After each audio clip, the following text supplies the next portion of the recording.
Buenos días a todos. Espero que se encuentren bien. Bueno, estoy con problemas para accesar al sistema, así que vamos a hacer la toma de asistencia de forma manual al final, ¿ya? Em, ¿Qué tal, chicos? ¿Cómo están? También a la parte final vamos a tener el control de lectura que había quedado pendiente, ¿de acuerdo? Vamos a finalizar entonces con los temas referentes a los ensayos para poder entrar a la resolución de los ejercicios, ¿de acuerdo? A ver, ¿dónde estamos?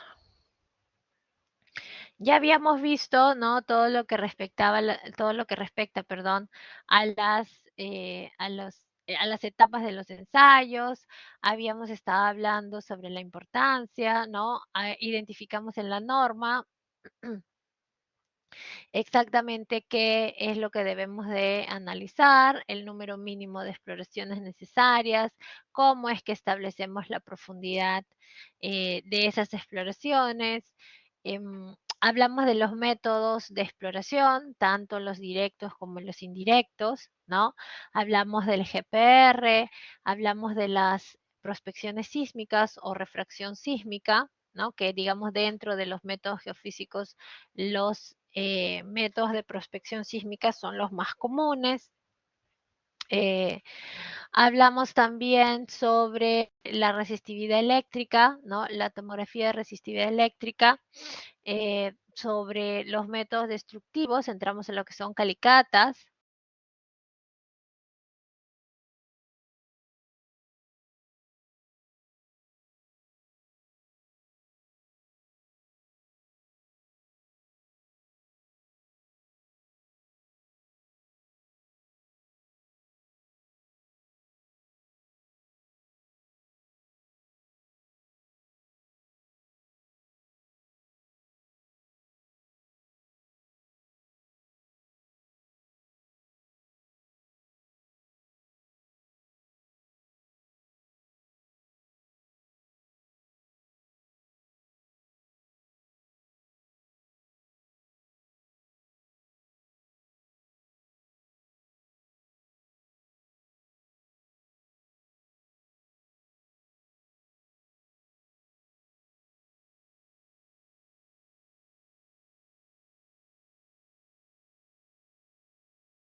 Luego hablamos sobre los diferentes ensayos, sobre los sondeos, ¿no? Aquí nosotros habíamos visto en todo caso sobre las calicatas y la interacción directa con el suelo, las perforaciones diamantinas, ¿no? Y entramos a los sondeos de penetración directa y habíamos mencionado que todos estos sondeos que nosotros estábamos observando partían de un sondeo inicial que era el SPT, ¿no? Eh, un ensayo bastante usado, bastante común, ¿no? Y a partir del cual se han desarrollado una serie eh,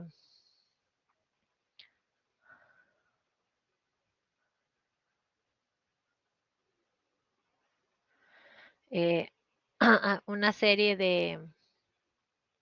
de otros ensayos, ¿no? Partiendo de este primero. Los que nosotros íbamos a ver en todo caso eran los ensayos del CPT y el CPTU, los ensayos del presiómetro, del dilatrómetro y del ensayo de veleta. ¿No? Y habíamos ya conversado sobre el ensayo de penetración estándar, habíamos visto la ejecución del ensayo, que era exactamente lo que medíamos, ¿no? Que representa este N del SPT, representa la resistencia a la penetración del suelo, ¿no? Resistencia a la penetración del suelo, ¿ok?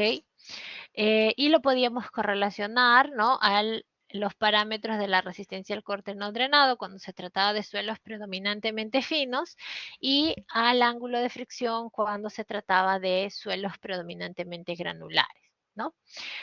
No a los dos al mismo tiempo porque habíamos visto que justamente la fórmula de resistencia al corte, ¿no? Tiene los dos parámetros incluidos. Entonces no podemos correlacionarlos en los dos, o en uno o en otro. Bueno, el procedimiento ya lo habíamos visto, vimos el equipo también, ¿no? Vimos el muestreador, hay varios tipos de muestreador en todo caso, ya vamos a ver con más detalle. Analizamos también que en este ensayo, ¿sí? Consideramos que apenas 60% de la energía es aprovechada durante el ensayo, ¿no? Si bien debería ser el 100%, ¿no? Esto no se da y por eso nosotros establecemos que apenas el 60%, la eficiencia del ensayo corresponde a 60%, ¿no? Por diferentes problemas de excentricidad, de mal armado, de caída libre, verticalidad, etcétera. ¿De acuerdo? No toda la energía se entrega al suelo, apenas el 60%. ¿Ok? Y dentro de todas las correcciones que teníamos que realizar, ¿no? Que justamente estaba aquí el factor de corrección, habían otros más, ¿no? El de factor por diámetro, por el muestreador mismo, ¿sí? Y varios de estos factores eran iguales a 1 si considerábamos si considerábamos el, el equipo estándar, ¿no? Y lo que sí teníamos que verificar sí o sí era justamente el factor de corrección por sobrecarga o por presión de confinamiento y el factor de corrección por longitud de varilla, porque estos dos factores, ¿no? Varían conforme la profundidad. ¿Ok? Entonces eso era algo que sí debíamos de realizar. Y dentro de los parámetros que podemos encontrar también estaba la densidad relativa para el caso de los suelos granulares y la consistencia relativa cuando hablábamos de suelos finos, ¿no? Hablamos sobre las ventajas, sobre las desventajas, ¿no? Aquí hicimos un ejemplo sobre si bien la norma nos indica cuántos ensayos y a qué profundidad los debemos hacer, la distribución de los mismos en el área de trabajo depende mucho del criterio del proyectista, ¿no? Porque en este caso, ¿no? Si yo tengo una edificación por aquí en donde voy a dimensionar cimentaciones o tengo una serie de tanques o alguna maquinaria específica en donde voy a tener que colocar una cimentación, entonces probablemente voy a centrar mis ensayos en esa zona, ¿no? Si por aquí de repente es un área de estacionamientos, entonces no distribuyo tantos ensayos por esta zona, ¿no? Igual sí tengo que cumplir con el número de acuerdo al área, ¿ok? Entonces es importante ese análisis, ¿no? A través de los ensayos SPT, entonces, nosotros podemos armar nuestros perfiles estratigráficos, ¿no? Nuestros perfiles geotécnicos, identificando los diferentes estratos. Y recordemos que estas líneas, ¿no? Son inferidas, son supuestas.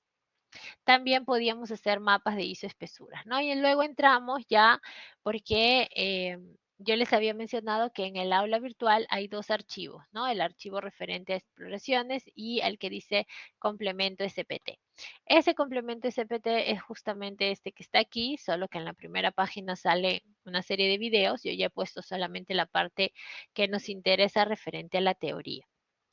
Entonces ya hemos visto que es un ensayo bastante usado, ya hemos visto cuál es el procedimiento, ¿no? Cómo es que calculamos el N del SPT, cuándo es que colocamos el rechazo y cuáles son los factores que vamos a tener que calcular para poder corregir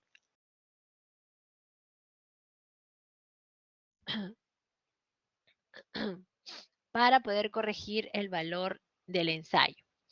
Entonces, en primer lugar estaba el factor de corrección por diámetro, ¿no?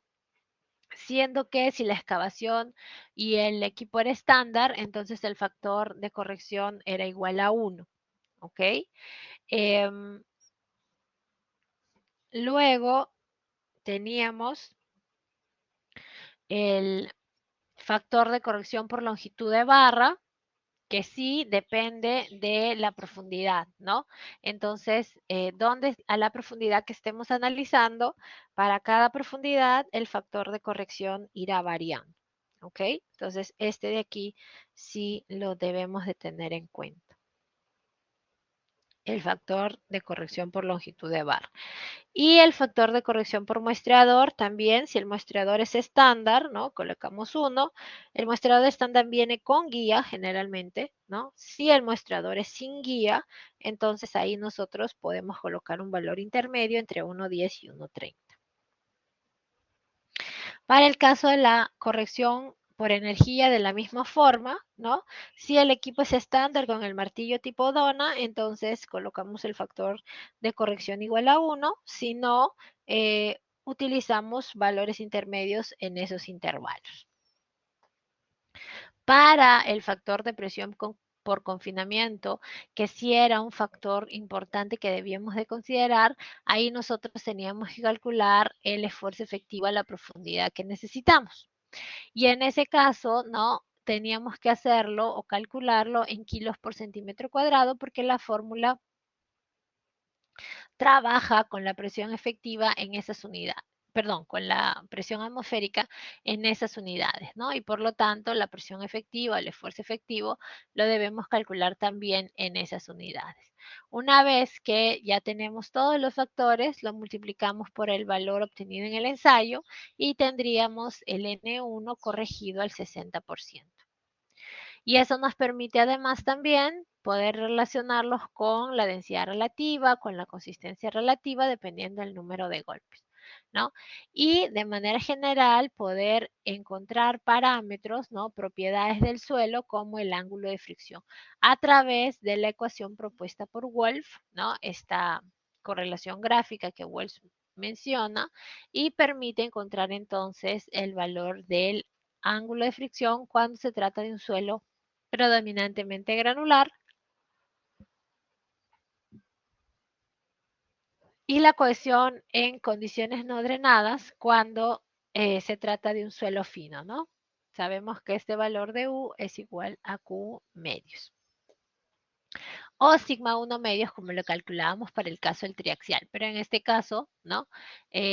Justamente dice es igual a la mitad de la resistencia a la compresión no confinada. ¿De acuerdo? Entonces, en este caso, tenemos ambos valores que podemos correlacionar. Ojo, uno de ellos, no los dos al mismo tiempo. Y nos quedamos aquí, ¿verdad? Este ensayo era el ensayo de cono de penetración, ¿sí? Diferente al SPT, este ensayo nos da sí mediciones de manera continua, ¿no? Porque en el SPT nosotros vamos 1 metro, hacemos 45 centímetros, retiramos, vamos hasta 2 metros y entonces tenemos una medición discontinua, ¿no? Como que de metro en metro.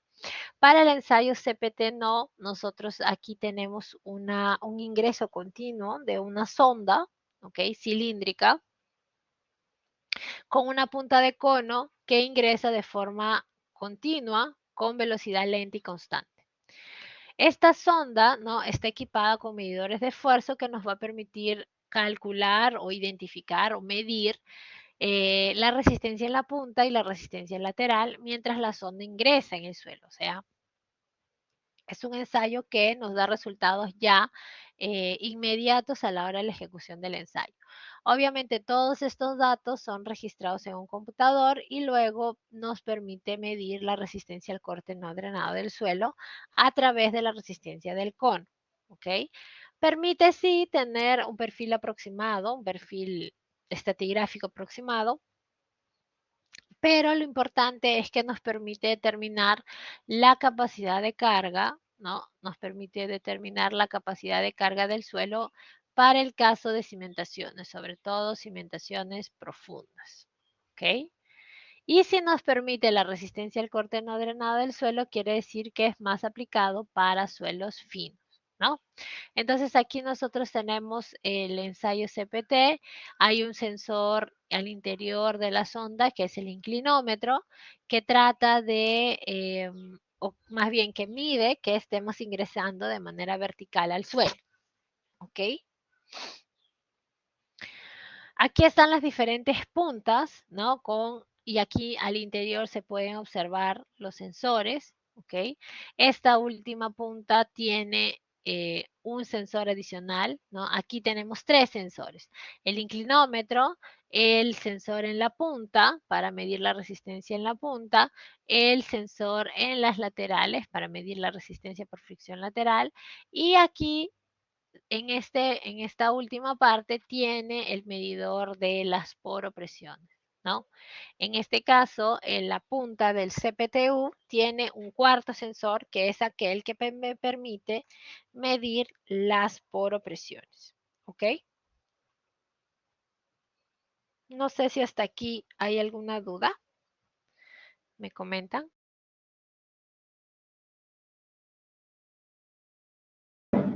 Profesora, disculpe, dijo que el cono de penetración sirve sobre todo para cimentaciones profundas y suelos finos, ¿cierto?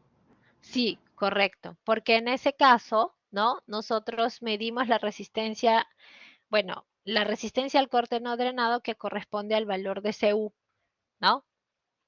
Aquí, ¿de acuerdo? Muy bien. Em,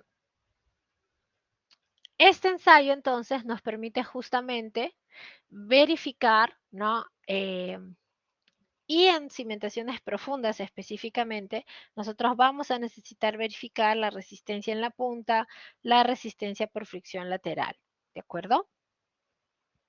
Nos permite conocer el perfil estratigráfico de manera continua. Antes de entrar a las ventajas y desventajas, voy a mostrar el video, ¿no? Así como mostramos del SPT, vamos a mostrar un video del CPTU para que más o menos tengan en cuenta cómo es que se realiza este ensayo.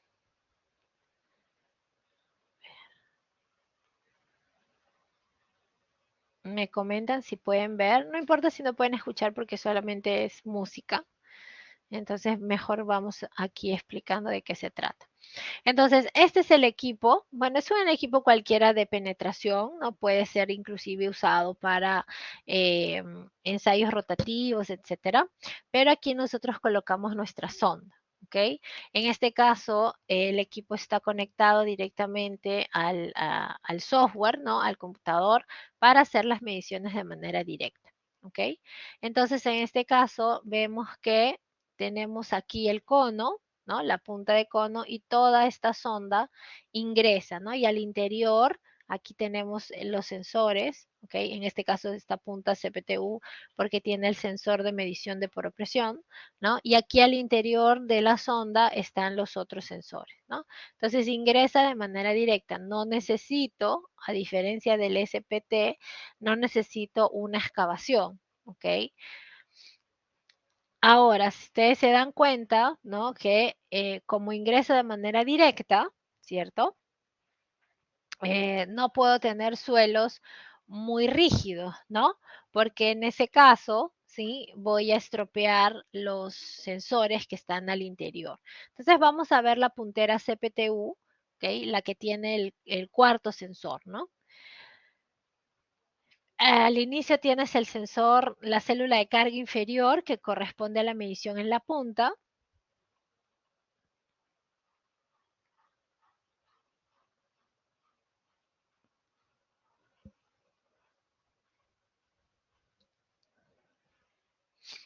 Luego tienes el sensor, la célula de carga superior que corresponde a la fricción lateral.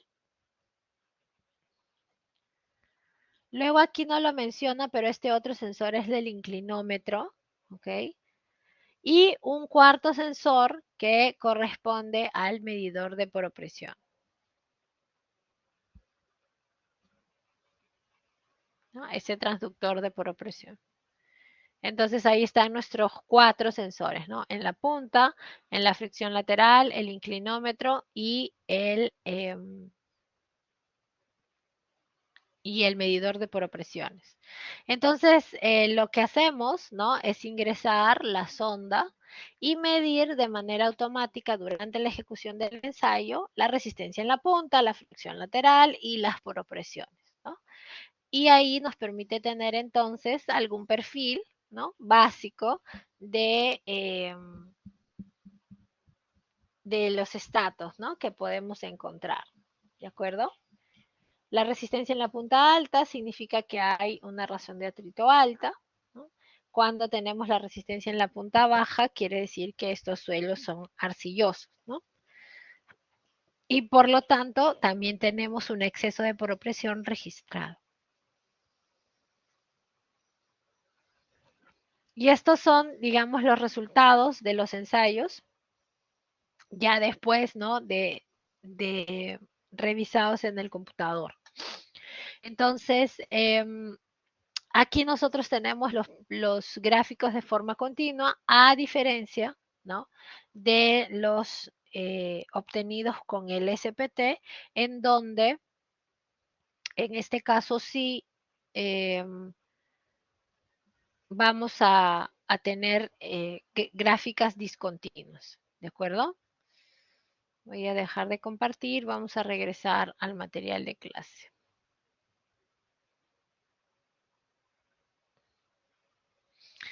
¿Cuáles son las ventajas entonces de este ensayo? Primero, que se obtiene el perfil continuo, ¿no? Del suelo y de forma rápida, porque durante la ejecución ya,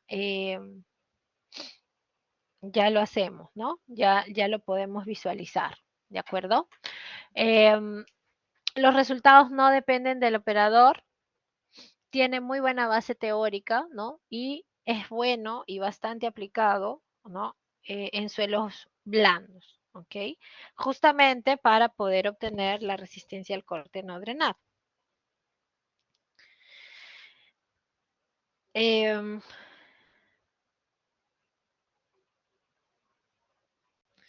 las desventajas son que comparado con el SPT sí realmente tiene un costo más elevado, ¿ok? Luego, se requieren operadores capacitados, ¿sí? Si bien no depende, bueno, una de las ventajas es no depender del operador, es que se requiere operadores que sean capacitados para primero manipular bien las puntas, porque como dice ahí en la segunda desventaja, los elementos electrónicos se descalibran rápidamente, ¿no? Y fácilmente. Una caída o algo del tipo ya ya no genera una modificación en los resultados, ¿ok? Entonces es importante tener esa consideración. No permite la toma de muestras porque como vemos, ¿no? El sensor, la sonda es entera e ingresa entera debido a los sensores al interior, ¿de acuerdo? Y no es apto para suelos gravosos justamente porque los sensores son bastante delicados. Entonces, si por ahí nos vamos a un suelo gravoso, ¿no?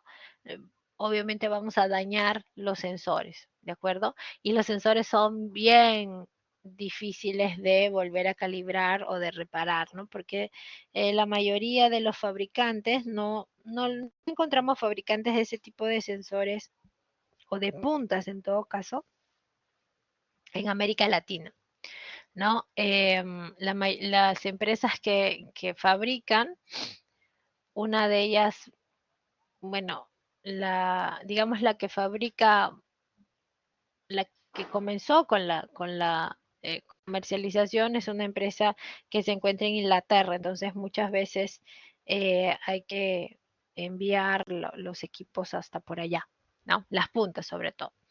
Entonces, bueno, el ensayo de penetración, o perdón, del cono de penetración, el CPT, ¿no? Se registra de esta manera, ahí está el inclinómetro, ¿no? Y los medidores en la punta, en las laterales y en el caso del CPTU, el sensor para la medición de las poropresiones, ¿no? Eso es lo que vemos aquí al interior, ¿cierto? Ahí las células de carga que podemos identificar.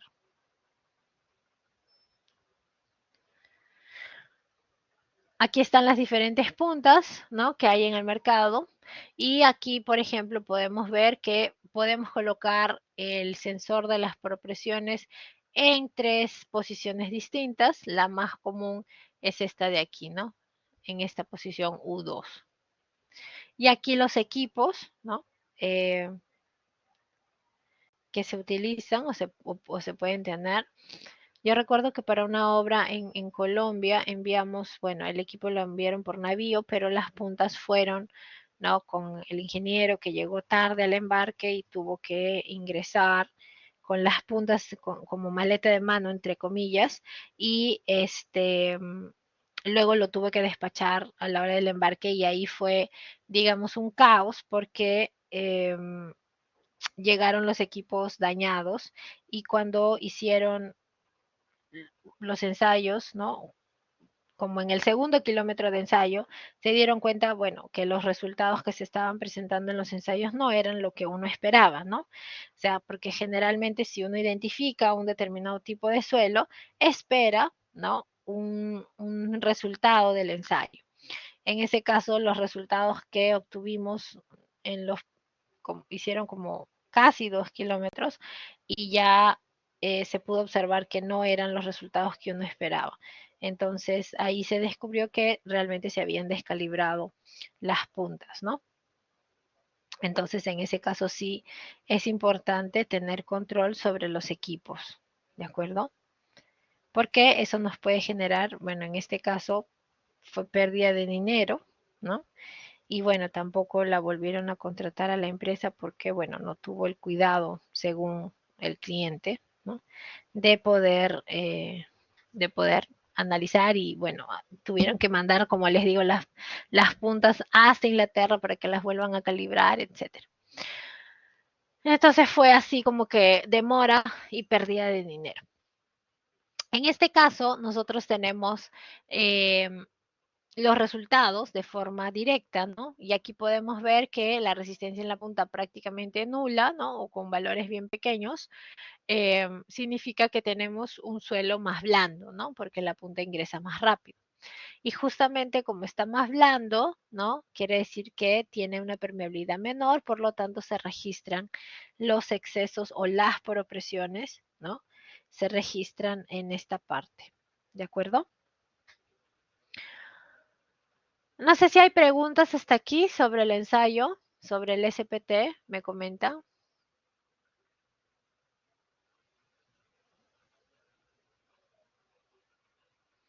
¿Todo claro hasta por aquí? Sí, profesora, todo claro. Ok, gracias. Seguimos entonces. Pasamos al siguiente ensayo, que es el ensayo de veleta o Vane test o ensayo de paleta, ¿no? Depende ahí de la terminología usada. Y este ensayo es apropiado, como dice aquí, para, para arcillas blandas a medias, ¿ok? Entonces, para el caso de este ensayo, nosotros aplicamos, ¿no? Consiste básicamente en aplicar un determinado torque, ¿sí? A estas paletas o veletas, ¿no? Que vemos aquí, estas paletas aquí, ¿no? Entonces ingresa la paleta al suelo, ¿no? Y nosotros generamos un torque, un movimiento aquí, ¿ok? Y medimos la resistencia a ese movimiento, ¿no? La oposición del suelo a ese movimiento. Entonces consiste en un dispositivo de 4 hélices que se introduce en el suelo cohesivo no perturbado y se le aplica un torque a 6 grados por minuto. El torque aplicado está relacionado con la resistencia al corte no drenado CU, ¿no? Obviamente porque sí, estamos considerando las arcillas blandas a medias, ¿no? Vamos a obtener parámetros en ese sentido. Entonces, este ensayo es bastante útil, ¿sí? Es bastante sencillo, ¿no? Y nos permite una medición directa y confiable de la resistencia al corte no drenado in situ, ¿ok? Es barato, es rápido, pero es un ensayo complementario, ¿ok? No calculo solo con el Vane Test. Este ensayo es complementario a algún ensayo, a un SPT, a un CPT, etcétera. ¿De acuerdo? Entonces, el procedimiento, como ya mencioné, ¿no? Bueno, está explicado aquí de una manera más detallada, pero es ingresar la barra hasta donde yo quiero ensayar, aplico el torque, las hélices giran, y al girar mueven el suelo y encuentran una oposición. Y esa oposición es la que se registra, ¿no? Hay una profundidad mínima, yo tengo que ingresar 50 centímetros en el suelo para poder eh, realizar el ensayo, ¿ok? Entonces, aquí el procedimiento y aquí las fórmulas que permiten obtener los valores correspondientes al ensayo. Entonces, lo que yo registre para cada suelo, ¿no? Para cada profundidad que midamos, será el torque medio y el torque residual, ¿no? ST, MET y TRS que estamos viendo ahí. Y esos parámetros K minúscula y K mayúscula dependen del índice de plasticidad del suelo. Mayor índice de plasticidad, menor el valor de K. Entonces quiere decir que el suelo ofrece menos resistencia. ¿Ok? ¿Y cómo calculo este K minúscula que nosotros tenemos aquí? Nosotros calculamos mediante estas gráficas, ¿no? En donde relacionamos el índice de plasticidad con los valores o la curva propuesta por Pilot, ¿no? En 1982 y podemos encontrar el valor de K, ¿de acuerdo? Entonces,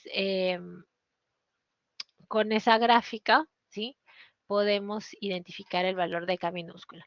Los torques, ¿no? Se trabajan del gráfico, ¿sí? Y ahí nosotros hallamos la cohesión en condición drenada y la cohesión residual, ¿no? Como la que vemos aquí. Podemos encontrar el máximo y la residual. Y las gráficas características del ensayo, perdón, son estas, ¿no? En las que podemos analizar estos valores que hemos mencionado.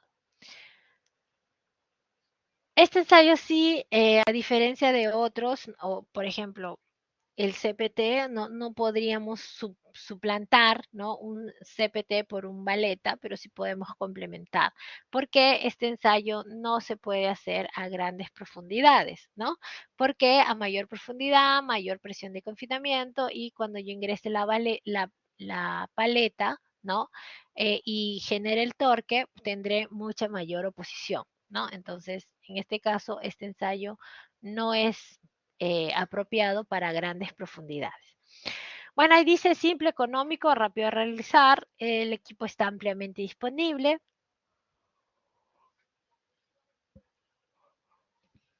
La inserción de las paletas al suelo ya provoca alteración de manera general. Los errores en las lecturas del torque incluyen fricción excesiva, rotación variable y calibración. Este ensayo de paleta no se puede utilizar para suelos de grano grueso y arcillas muy rígidas, ¿no? Porque no se mueven, ¿ok? Pregunta sobre el ensayo de paleta o veleta.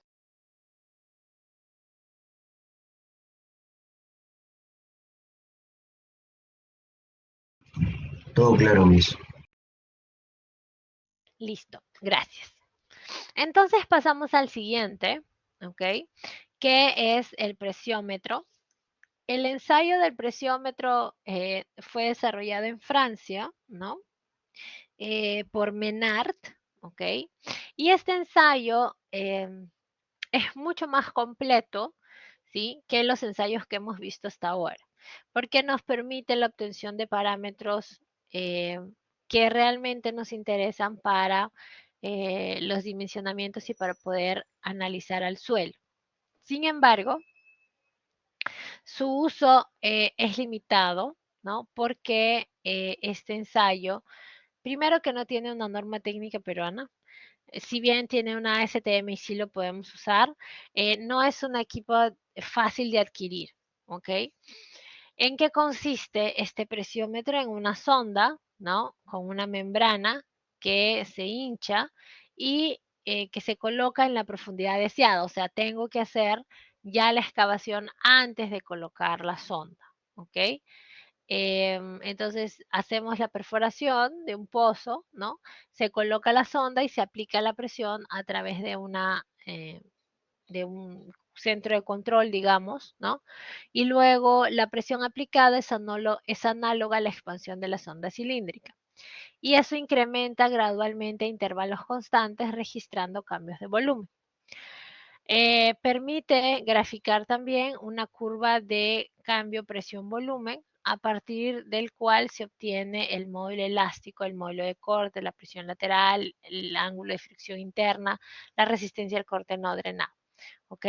La celda de presión es muy costosa y limita un poco el uso, como les mencioné. Y el inconveniente al realizar el sondeo es que se puede haber alterado ya el terreno producto de la excavación, ¿no? Es importante estos parámetros del módulo elástico, el módulo de corte, la presión lateral, el ángulo de fricción, la resistencia al corte no drenado, como información referente al suelo, ¿ok? Entonces el inconveniente, como dice ahí, es realizar el sondeo, se puede haber alterado el terreno y se obtengan resultados. Y eso de ahí son ya digamos, observados por quien realiza el ensayo, ¿no? Y bueno, este ensayo aplica a suelos y rocas. A ver, voy a mostrar aquí un video, ¿no? Que esquematiza, digamos, la ejecución del ensayo, porque es difícil saber exactamente qué es lo que ocurre por debajo de la superficie, ¿no? Y eso muchas veces no lo podemos filmar, pero este video creo que sí nos ayuda.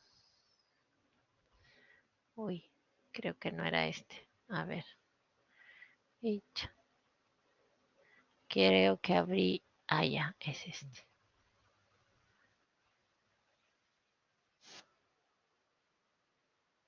A ver. Un segundo.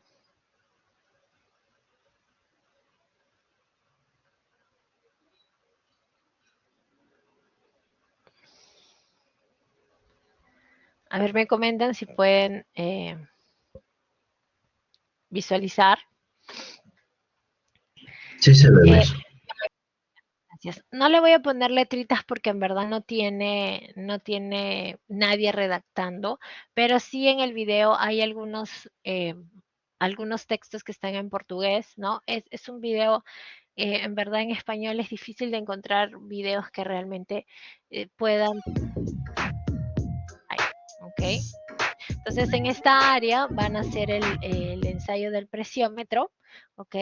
Y consiste, como dice, en determinar las características de deformación del suelo, ¿no? Entonces hacemos una excavación, ¿no? Antes de utilizar el presiómetro. Como dice, fue desenvuelto en Francia por Menard, ¿no? En el año 50, o sea, ya es bastante viejito, digamos, ¿ok? Pero, y fue bastante usado en Europa, demoró en llegar aquí, no muchas empresas, es más, creo que serán contadas con menos de los dedos de una mano las que cuentan con este presiómetro, será pues una o un par tal vez. Entonces, lo importante es que en este ensayo las mediciones las hacemos de manera directa también, ¿no? Durante la ejecución. Entonces, lo primero que hacemos es hacer la excavación y colocar la sonda.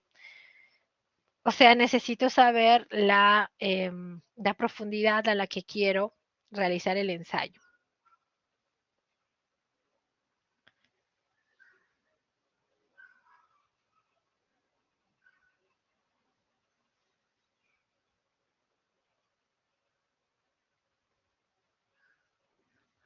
¿No? Ahí dice, conforme la sonda es expandida contra las paredes, se realizan las lecturas de volumen y presión, ¿no? Aquí está la fuente de gas que genera esa presión al interior de la sonda. Y medimos, ¿no? La presión sometida o la presión inducida con el volumen, ¿no? La variación del volumen.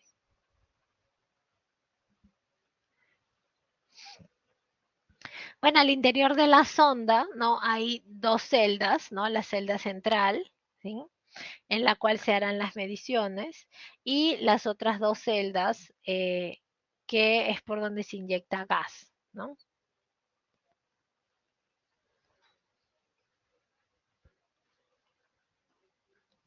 Entonces la presión se genera en todo, ¿no? En todo en toda la sonda. Bueno, aquí es la realización de la excavación inicial, ¿no? Eh, y como dice ahí, para esta perforación debe ser realizada de forma a minimizar la perturbación del suelo, mantener el diámetro de la cavidad con el de la sonda prisométrica, ¿no? No puede hacer la sonda, digo, el orificio mayor que la sonda porque si no ahí no aplica el ensayo, ¿ok? No es que esta sonda se va a expandir, entonces necesito que esté bien cercano, ¿no? El suelo. Entonces, ahí la excavación previa es importante, ¿ok?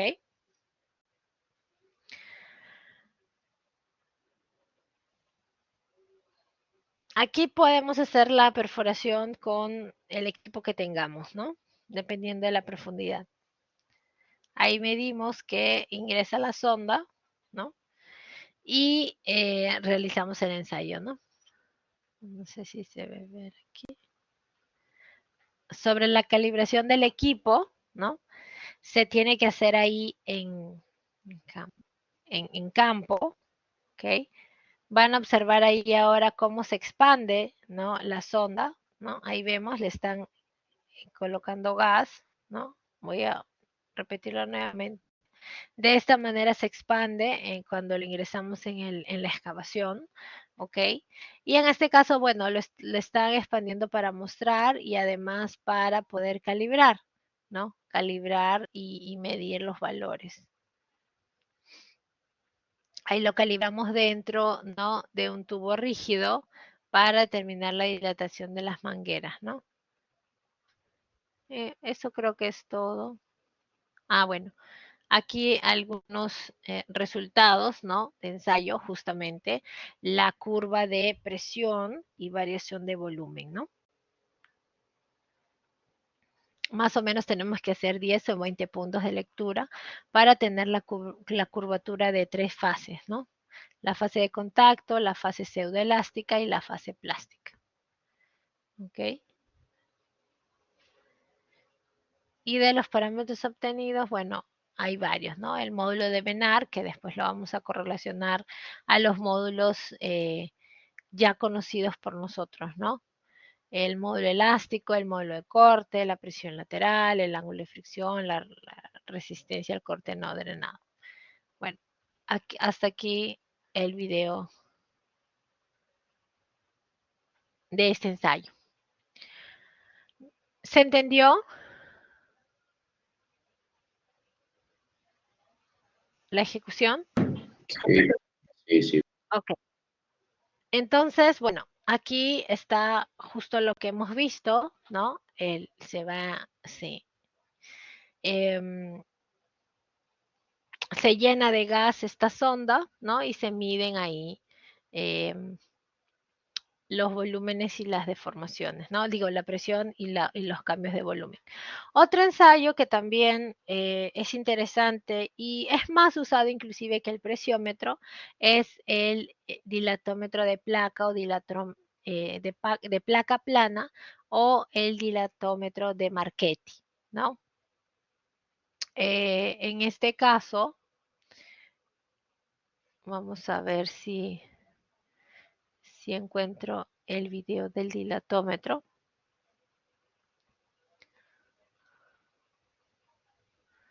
Vamos a ver aquí.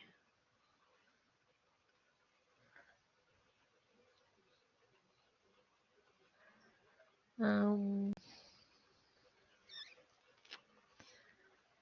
ver.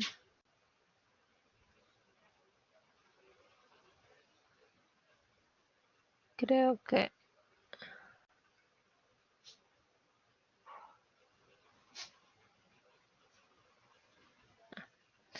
que sí. Aquí vamos a poder ver el dilatómetro. A ver, voy a mostrarles aquí. Un segundo. Ya. Este ensayo, entonces, el de dilatómetro de placa plana, eh, consta de una hoja, ¿no? Así como una cuchilla, digamos, ¿no? Que ingresa al suelo, o sea, no necesito una perforación previa, ¿ok? Podemos ingresar esta cuchilla, ¿no? Esta hoja usada de manera directa, ¿ok? Y en la cara, en una de las caras tiene una membrana de acero flexible, ¿no? Que va a empujar al suelo lateralmente. Entonces, también inyecto presión en este caso, ¿de acuerdo? El suelo es alterado incluso antes de la realización de la prueba, ¿no? Porque estoy ingresando esta cuchilla al interior del suelo. Por lo tanto, el ensayo debe tener ciertos cuidados especiales. Las pruebas se realizan normalmente a cada 200 milímetros y nos permite encontrar la resistencia al corte no drenado CU, las presiones laterales del suelo, la relación de sobreconsolidación, el OCR, ¿no? y el módulo elástico. Es simple y rápido de realizar y son bastante adecuados para arenas y arcillas, ¿no? Porque tengo ahí la cuchilla, aquí está la unidad de control donde coloco el gas, ¿no? Y esta membranita acaba expandiéndose, ¿no? Algo como lo que vemos aquí.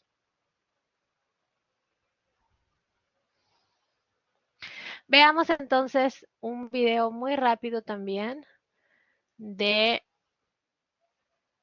a ver, preguntas, un ratito. Este ensayo sí, el presiómetro y el dilatómetro, ok, no teniendo norma técnica peruana, es bien complicado que nos acepten los resultados, ¿ok?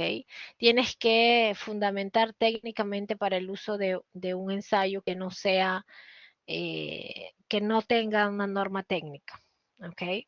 Entonces, si los puedes usar, ok, por ejemplo, ¿dónde se han usado estos ensayos? En la interoceánica del norte, creo, en el IRSA norte, me parece. Que ahí sí utilizaron en una zona el, el dilatómetro, ¿ya? Entonces, como digo, no son todas las empresas que realizan ensayos que tienen estos equipos. Sobre todo el presiómetro es bastante caro. Entonces tendrías que contratar a una empresa para que te haga estos valores. Ahora, ¿de qué depende? ¿Cuál es el mejor o cuál es el ensayo que tengo que hacer? Eh, Ahí no hay una respuesta también 100% mágica ni una fórmula porque depende del escenario que tengas, ¿no? ¿Qué quieres encontrar? Ya hemos dicho que cuanto mayor información, mejor, ¿no? Entonces, si la obra lo justifica, haces todos los ensayos que puedas, ¿no? No siempre podemos hacer todos los ensayos que nos gustaría, pero si desde el punto de vista técnico es necesario, sí lo tenemos que considerar. ¿De acuerdo? Ya si, por ejemplo, con los resultados que tienes puedes obtener los valores, entonces ahí diríamos, bueno, voy a hacer para verificar, ¿no? Ah, pero está muy caro. Bueno, no lo necesito, pero me gustaría poder tener resultado de este ensayo. Entonces, si está disponible y se puede realizar, ¿no? Mejor porque ahí te va a permitir tener mayor información.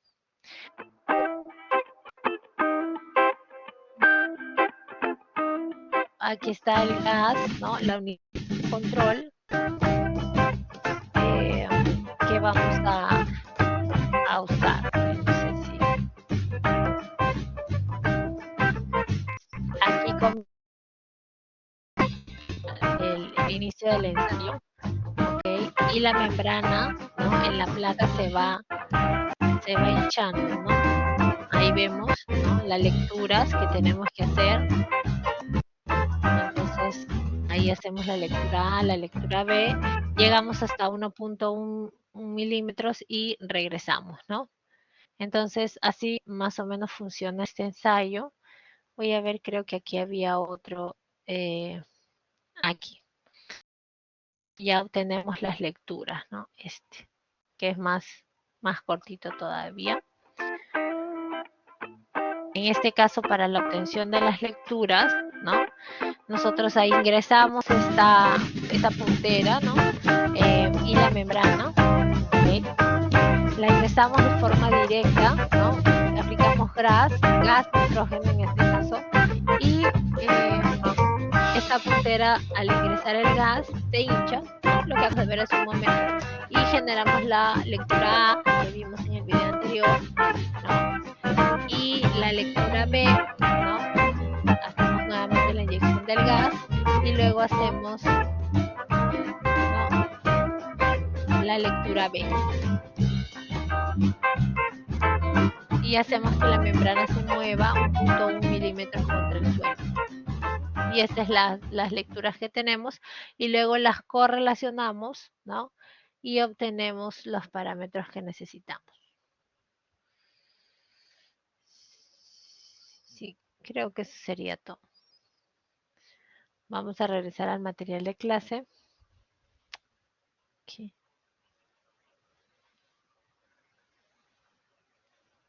Ya. Entonces, lo que hemos visto ahí en el video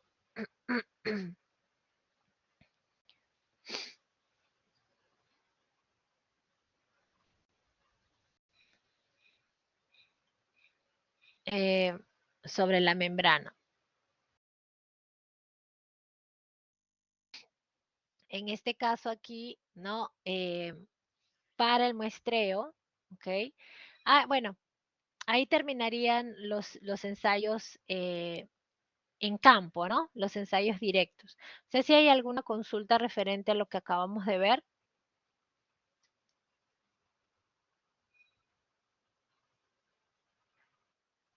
Sí, adelante, Rommel. En los ensayos que se realizan en campo, ¿de qué área es más o menos eh, el área de estudio, ¿no? Que abarca cada ensayo. O sea, un ensayo se realiza en un punto y más o menos qué áreas abarcan esos ensayos, ¿no? Porque Bueno, en la todos los norma está ensayos son distintos. escrito, ¿no? En la norma te dice cuál es la distancia que debes tener entre ensayos, más o menos, ¿no? Eso está especificado en la norma, ¿ok? Ahora, como dije, cuando tú tienes un área como esta, por ejemplo, ¿no? Y para que distribuyas los puntos, no hay una fórmula ni una, un manual que te indique, porque depende, ¿no? En la norma te dice cuál es la distancia que tiene que haber entre estas de aquí, más o menos. Pero cuántas vas a colocar aquí o cuántas vas a colocar en otro lugar, no depende del tipo de proyecto y depende del ingeniero, ¿no? Depende del criterio, ¿ok? No sé si respondí a tu pregunta.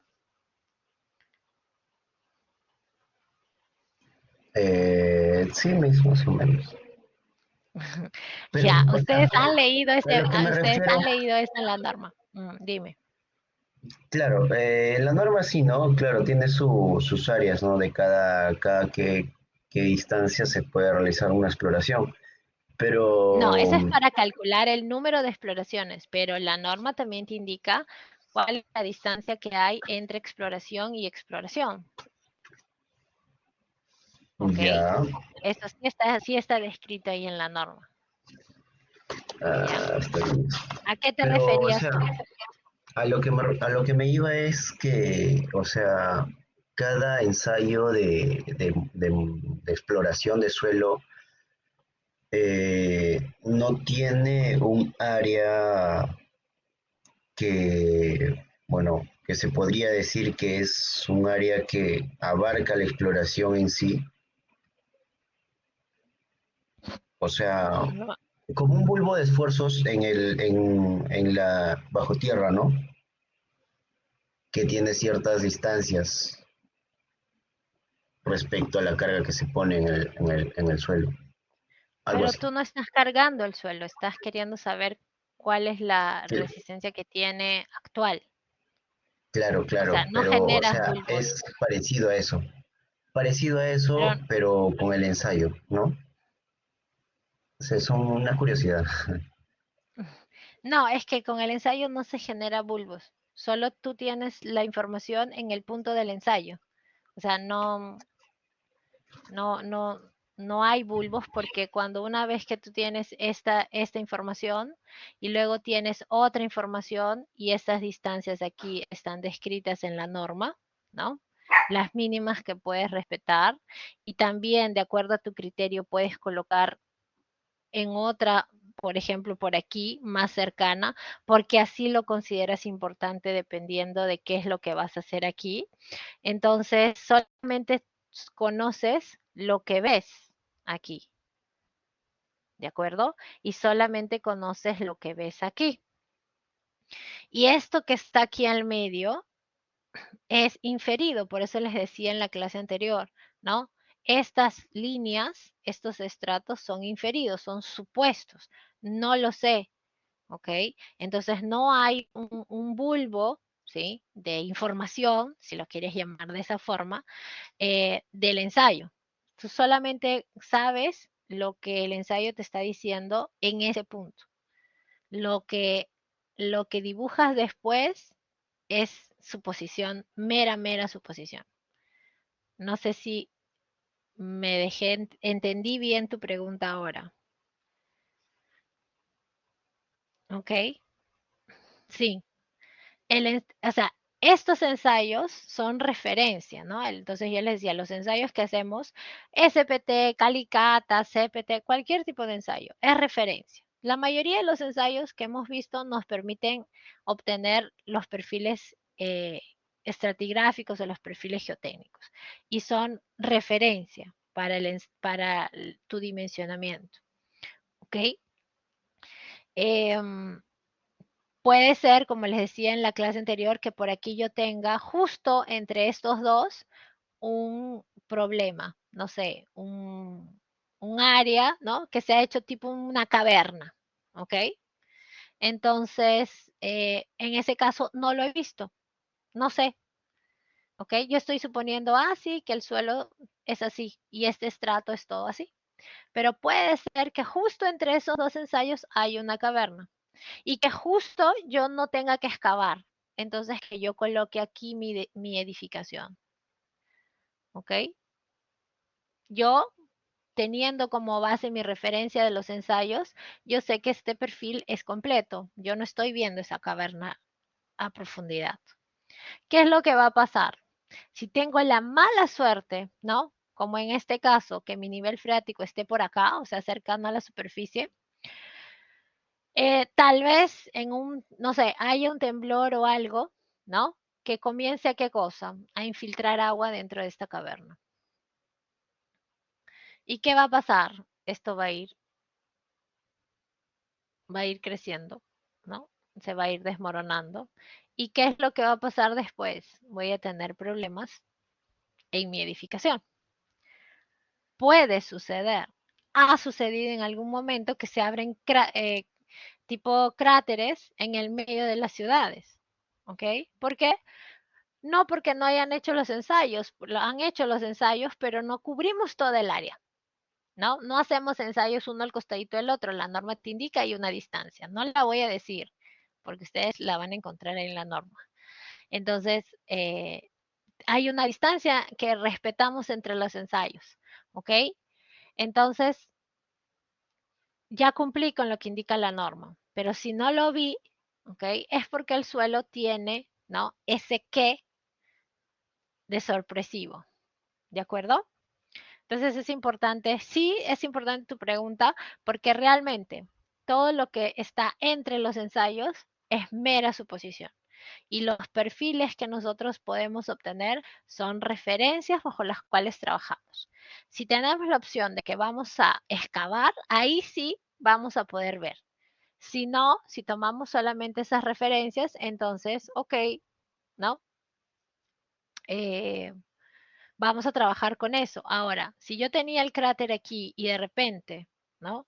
Hice mis ensayos, no lo vi, pero dije, no, voy a hacer un ensayo de refracción sísmica, ¿no? Un ensayo complementario, un ensayo adicional, que no tengo que excavar nada.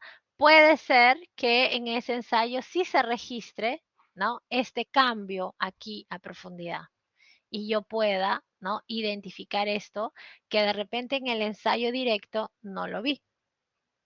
¿Ok? Entonces, ¿qué ensayo es peor, mejor? Ninguno, ¿no? Cuanto más información tenga, cuanto más ensayos tenga, mejor para mí. La elección del ensayo va a depender del escenario que tenga. Si tengo suelos granulares, probablemente voy a preferir un SPT, porque el SPT fue pensado para suelos granulares. Después fue generalizado su uso, ¿ok? Entonces, si tengo un suelo blando, ¿no? Probablemente voy a preferir un CPT, un Banetest, uno de paleta, ¿no? Probablemente también, ¿no? Si tengo un suelo, eh, digamos, no blando, pero entre una arcilla limosa, por ahí, tal vez prefiera un dilatómetro para complementar información, ¿ok? Entonces, un suelo en roca, ¿no? ¿Cuál es el que puedo hacer? El presiómetro, si tengo las condiciones de hacer, ¿de acuerdo? Entonces, los ensayos, ¿no? Los tipos de ensayo que podemos utilizar dependen de la condición, ¿de acuerdo? Dependen del escenario que se nos presenta, ¿ya? Entonces, eso es importante tener en cuenta. Muy bien. ¿Alguna otra consulta?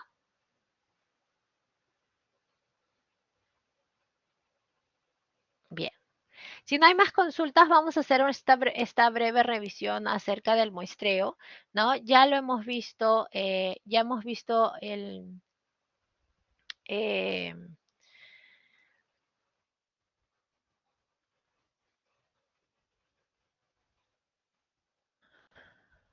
ya hemos visto en el curso de mecánica de suelos, ¿ok? Vamos a ver aquí.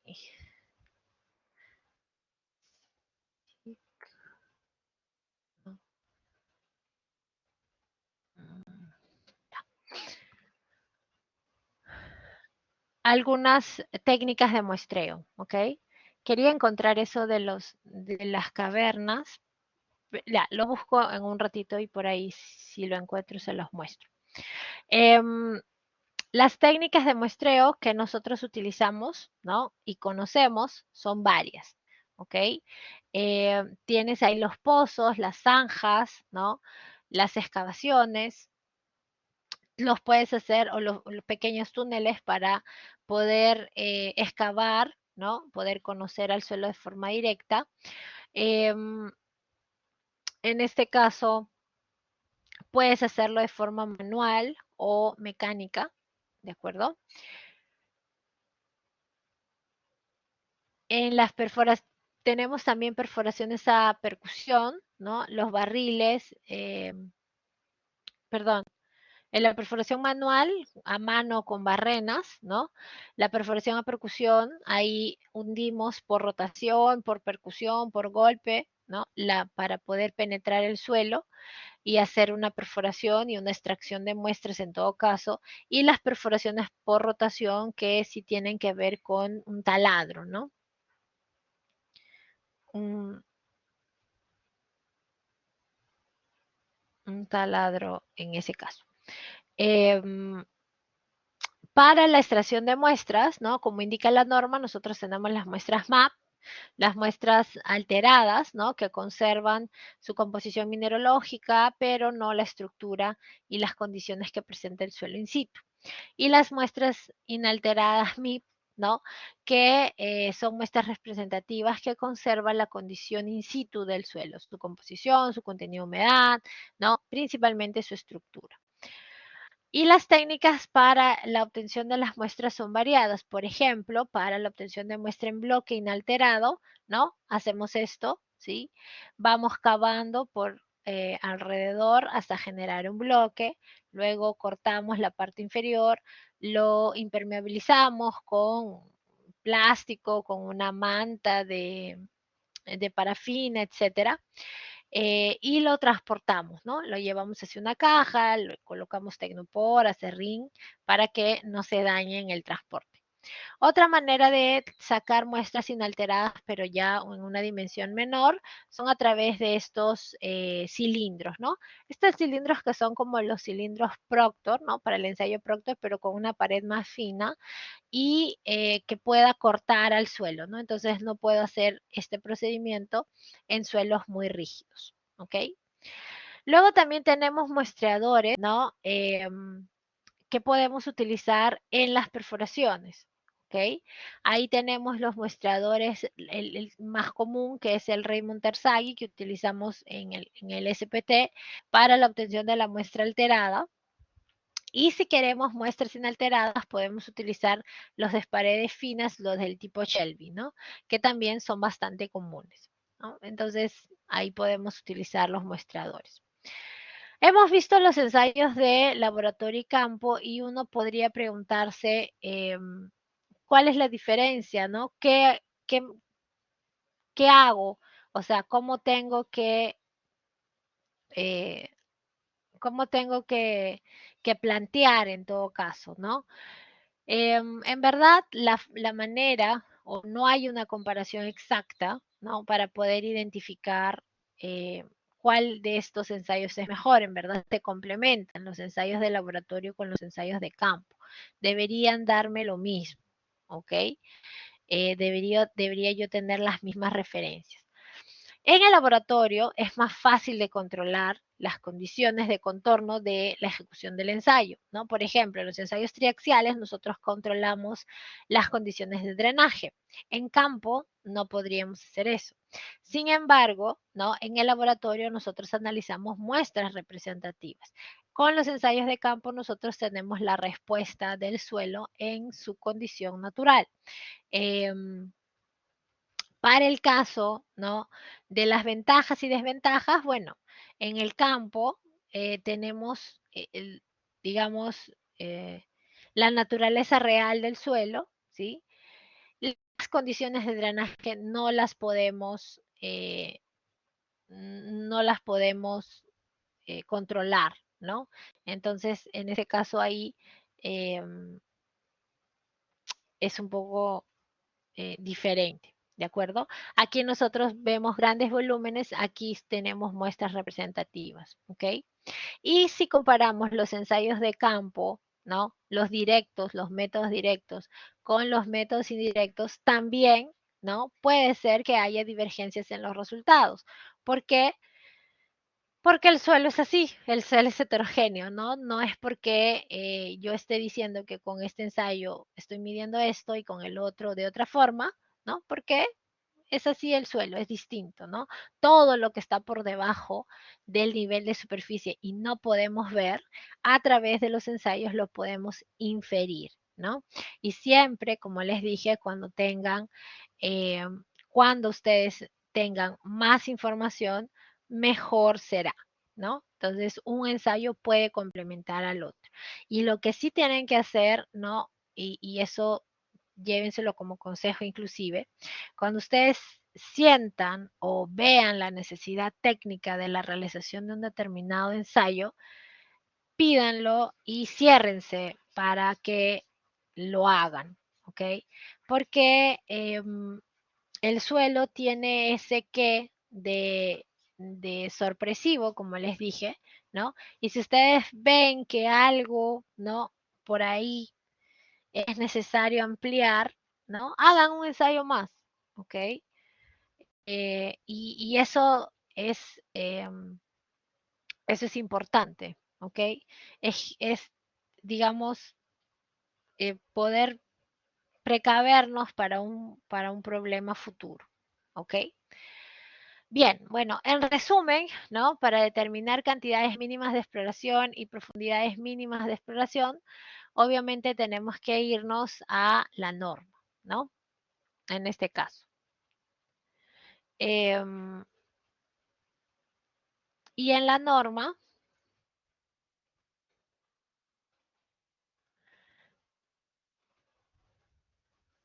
norma, nosotros vamos a encontrar en las tablas 1 y 6, ¿no? La cantidad y la profundidad lo vamos a también encontrar dependiendo del valor del DF, del valor del Z, etcétera.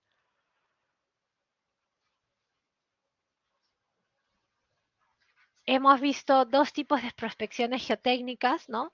Las geofísicas o las indirectas, y dentro de las geofísicas las más importantes son los métodos sísmicos, o las más usadas en todo caso, y las prospecciones invasivas o los métodos directos que corresponden, ¿no?, a los métodos del SPT, no, ahí está mal escrito, es SPT, CPT, vanete, expresiómetro, dilatómetro y algún otro ensayo que sea necesario conforme el tipo de suelo. ¿Ok? Bien.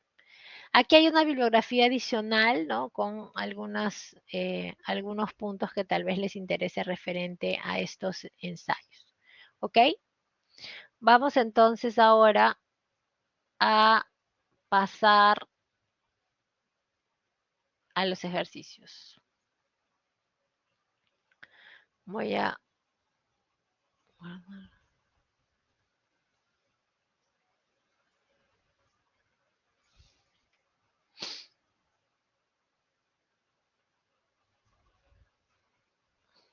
Ya.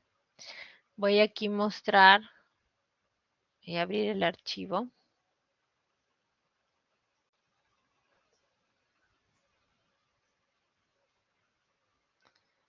Y vamos a entrar a revisar los ejercicios.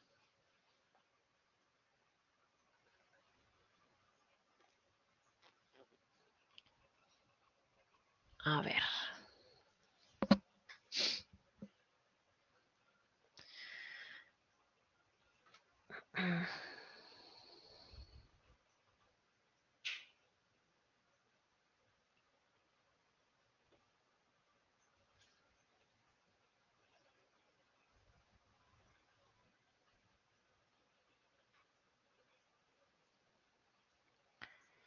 Ya les pasé los otros ejercicios, ¿no? ¿Me confirmas, Romel? Creo que sí.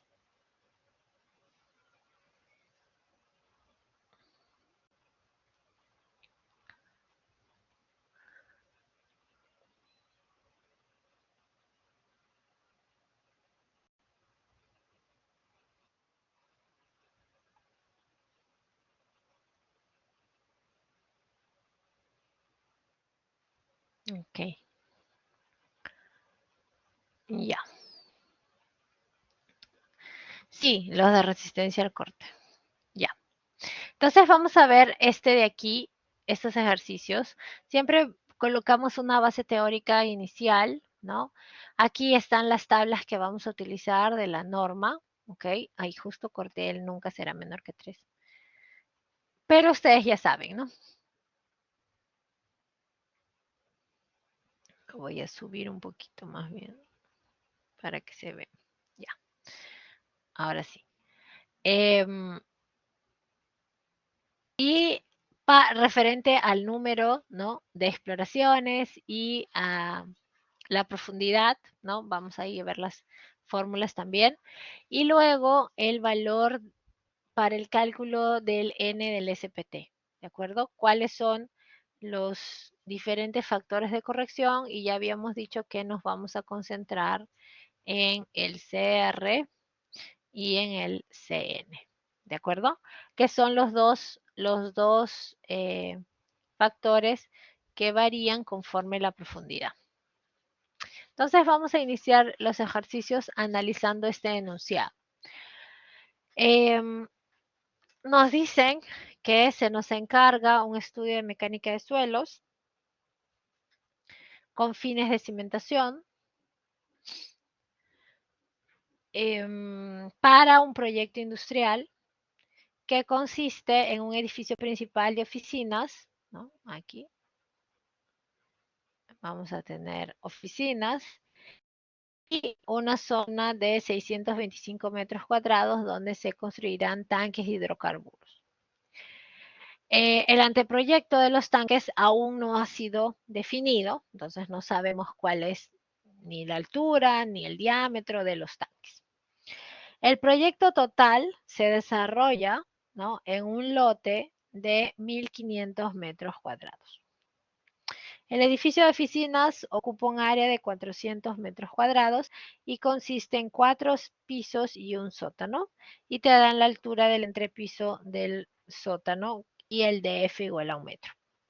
Te dice que los tanques se cimentarán sobre una platea, ¿no?, de 6 metros de diámetro y 0.5 de profundidad de cimentación. Entonces te están dando el DF de la platea de los tanques. ¿De acuerdo? ¿Qué más? Dice, usted ha realizado hace poco tiempo un estudio de mecánica de suelos para un proyecto cerca de la zona, por eso espera encontrar el nivel freático cercano a la superficie.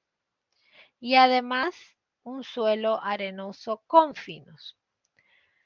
Además, ha consultado a un ingeniero de más experiencia y le ha recomendado ejecutar al menos un ensayo más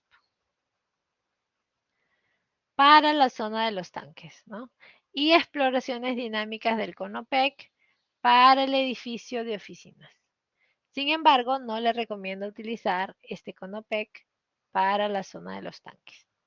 ¿Ok? Se te solicita hacer un planteamiento de las exploraciones teniendo en cuenta, ¿no?, o teniendo especial consideración en la economía del proyecto. Y te piden responder cuántas exploraciones de campo ejecutará en total para el proyecto completo. ¿Qué métodos de exploración ejecutaremos? Sustente por qué. ¿A qué profundidad llegará cada punto de exploración? ¿Y cuál es el presupuesto de su programa de exploraciones de campo? ¿Ok? Muy bien. Entonces, vamos a colocar una hojita adicional aquí y vamos a hacer nuestros cálculos. Voy a grabar este aquí, 6, 6, 8. Ya. Entonces, primero lo primero. ¿Cuántas exploraciones de campo se ejecutará en total?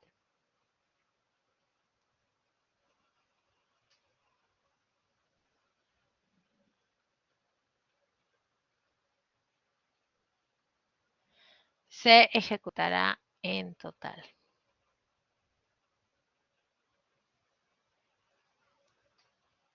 Eso es lo que nos pide. Y tenemos de dato, ¿no?, que el área total, okay, el área total es de 1500 metros cuadrados. ¿Sí? Las oficinas tienen 400 metros cuadrados. Y además tienen 4 pisos y un sótano. Y ese sótano tiene un H de 3 metros y un DF de 1 metro. ¿Ok? Eso es lo que está ahí. Y los tanques, ¿no? En los tanques no me dan el área, pero me dicen que tengo una platea de diámetro 6 metros y DF de 0.5 metros. ¿De acuerdo? Entonces, ¿qué me dice la norma? ¿A dónde voy primero?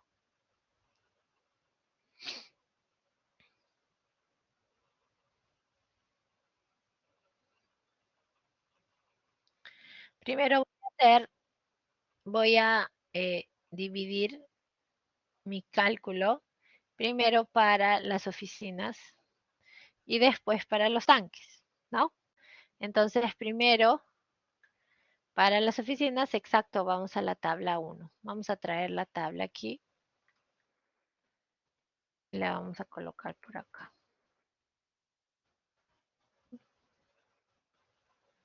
Para las oficinas. En las oficinas que tengo ¿cuántos niveles?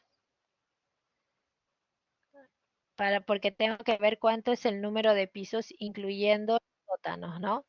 Tengo 4 pisos más un sótano, entonces son 5 niveles, ¿no es cierto? Entonces estoy aquí, ¿de acuerdo? Ahora, ¿qué tipo de edificación es? Es una porticada de acero, pórticos, muros de concreto, muros portantes de albañilería. ¿Cuál de todos ellos escogemos?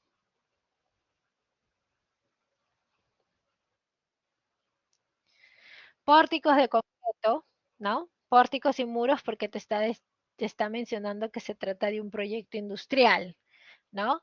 Entonces, probablemente, y tienes 400 metros cuadrados de área de oficinas, entonces vas a tener un cadito de gente, ¿cierto?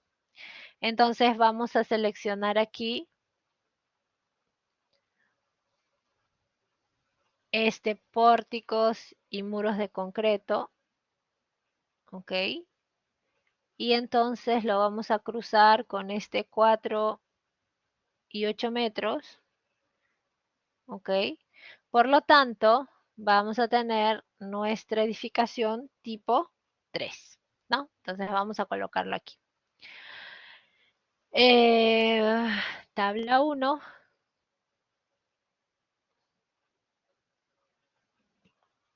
tipo de edificación.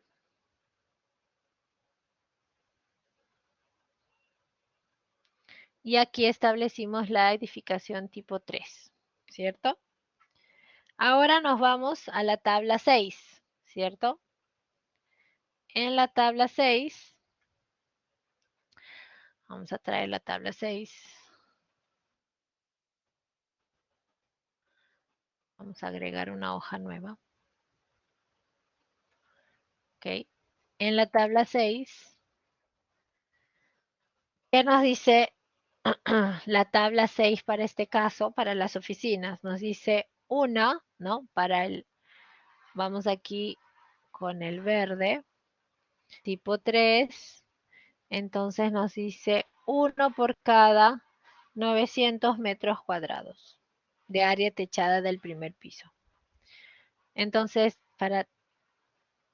aquí nos dice 1 por cada 900 metros cuadrados de área techada.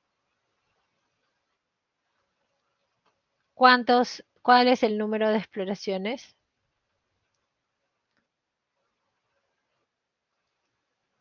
En verdad me sale menos, ¿no? Porque solamente tengo 400 metros, pero nuestro mínimo es 3, ¿no?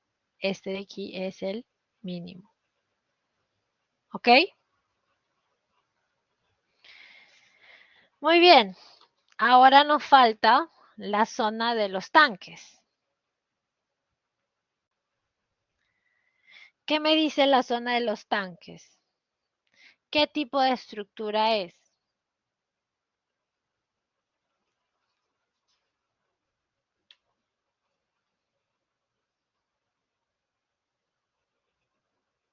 Aquí está, ¿no? Vamos a ponerle aquí. Dice tanques elevados o similares.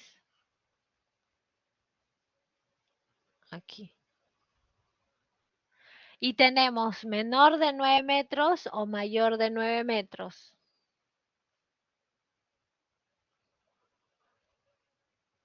¿Qué colocamos para la zona de tanques en la tabla 1? ¿Qué tipo de edificación es?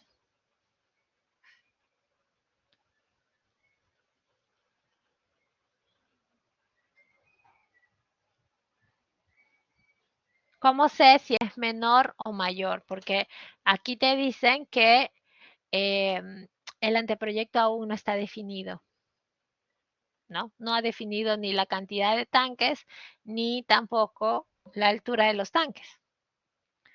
Entonces, ¿qué hacemos? ¿Cuál consideramos? Según su criterio, ¿cuál considerarían?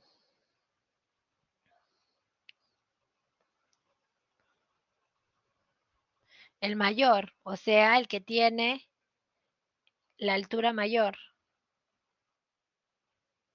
El tipo 1, ¿no? Entonces, consideraríamos en este caso los mayor de 9 metros, entonces el tipo 1. Sí, sería lo más lógico. ¿Ok? ¿Por qué? Porque con el tipo 1 yo tengo en la tabla 6, ¿no? Tengo más ensayos. 1 por cada 225 metros cuadrados de área techada. Entonces, ¿cuál es mi número de exploraciones?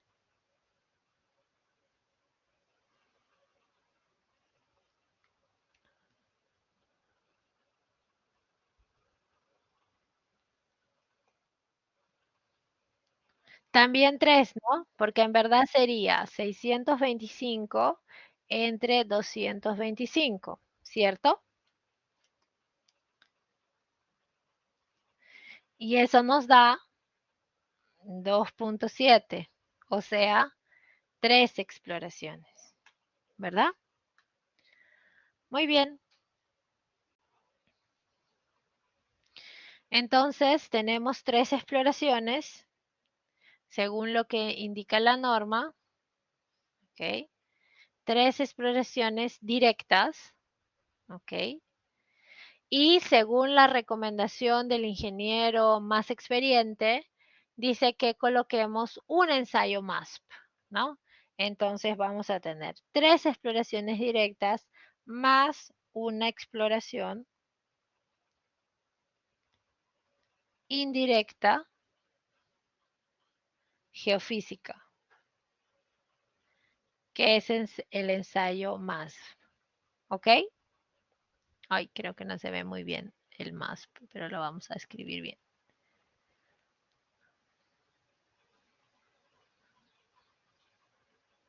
Ya. Ya tengo entonces cuál sería el número total. El número total de exploraciones para el proyecto, ¿no?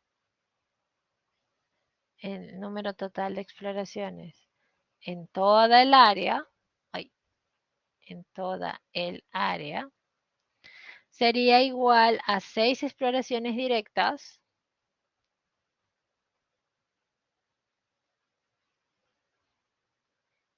más una exploración indirecta.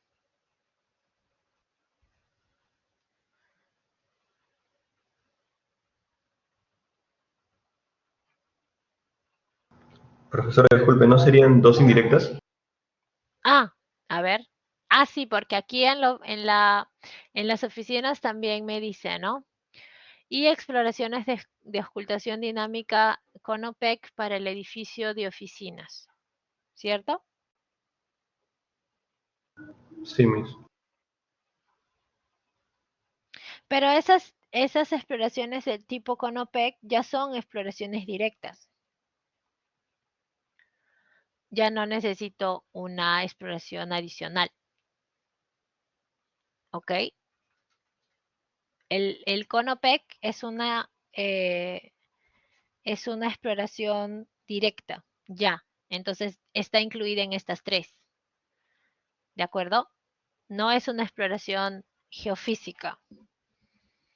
No sé si me deje entender. El CONOPEC, según lo que indica la norma, es una exploración directa. ¿Ya? Entonces serían 3 directas de CONOPEC. ¿Ok?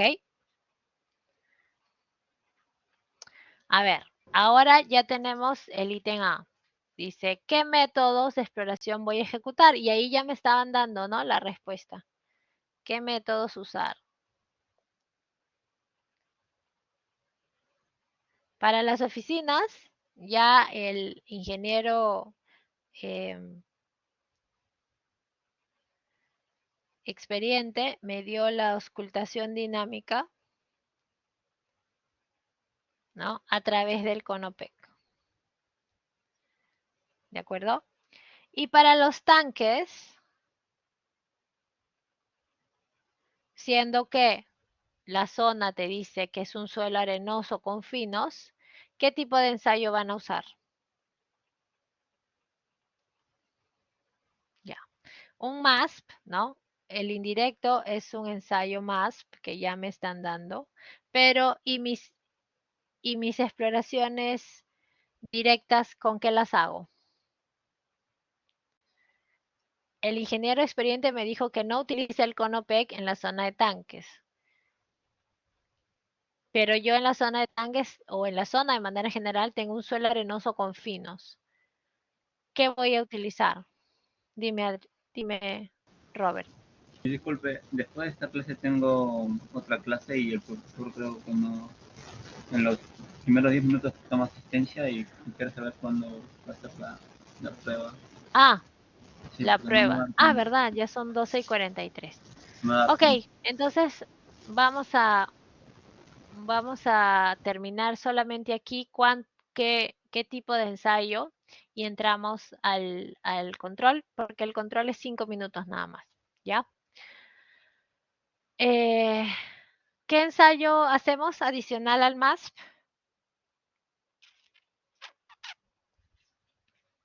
Un ensayo de perforación, ¿no? Con SPT. Porque nos están diciendo que el suelo es arenoso con finos, ¿no? En suelos arenosos utilizamos el SPT. ¿De acuerdo? ¿Quedó claro?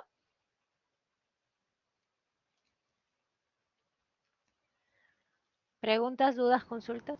Por más que tenga un porcentaje de finos, normal utiliza el SPT. Claro, porque tiene finos, justamente ahí es un suelo mezclado, ¿no? Utilizamos el SPT.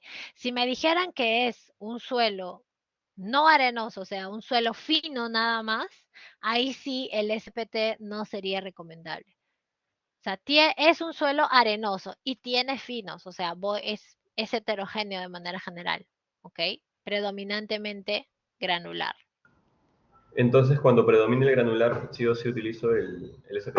El SPT Ah, sería ya, lo más perfecto. probable, ¿ok? Gracias. De acuerdo. A ver, voy a colocarla. Ciérrame el dime. Miss, en el caso de las exploraciones SPT, Mm, si bien sabemos que también se puede realizar exploraciones en suelos eh, de, de contenido, de mayor contenido de finos, ujú. eh, también se podría realizar, ¿verdad? ¿Qué cosa? El ensayo CPT en un suelo con alto contenido de finos. Porque al Siempre final hay claro, una por eso tabla digo, que nos representa eso. o sea, si ustedes ven que el suelo es predominantemente granular, ¿ok? En ese caso, ¿de acuerdo? Utilizas el SPT, por más que tenga finos, porque los estratos son variados. O sea, vas a encontrar una arena y luego por debajo de repente un estrato de arcilla puedes encontrar y eso lo vas a ver en el SPT. Pero ahí la información que tienes en el enunciado es que el suelo que has encontrado ahí en un proyecto cercano es un suelo arenoso, con finos. Entonces, significa que si te están diciendo que es arenoso, es predominantemente granular. Entonces, por eso es que escogemos el ensayo SPT. ¿De acuerdo? Bien. No sé si quedó claro. Espero que sí. Vamos entonces a entrar al aula virtual.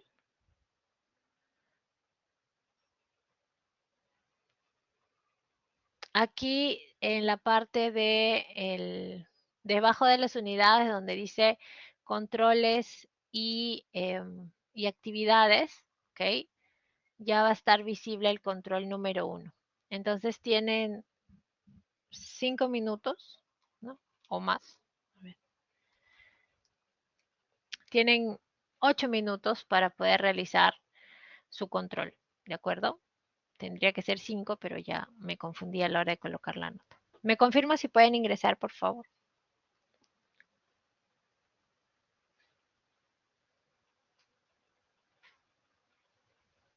Hola. Sí, sí se puede ingresar, profesora. Ok, gracias. Listo, una vez que finalizan, ya se pueden retirar. Gracias, chicos. Nos encontramos el día lunes.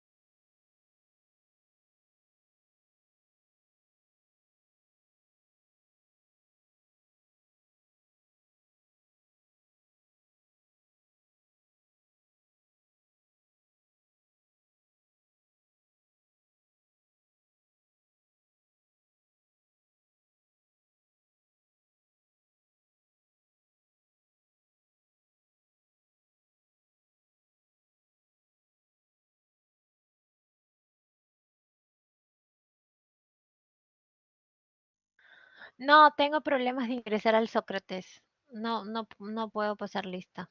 Pero ya anoté quiénes están aquí. Gracias.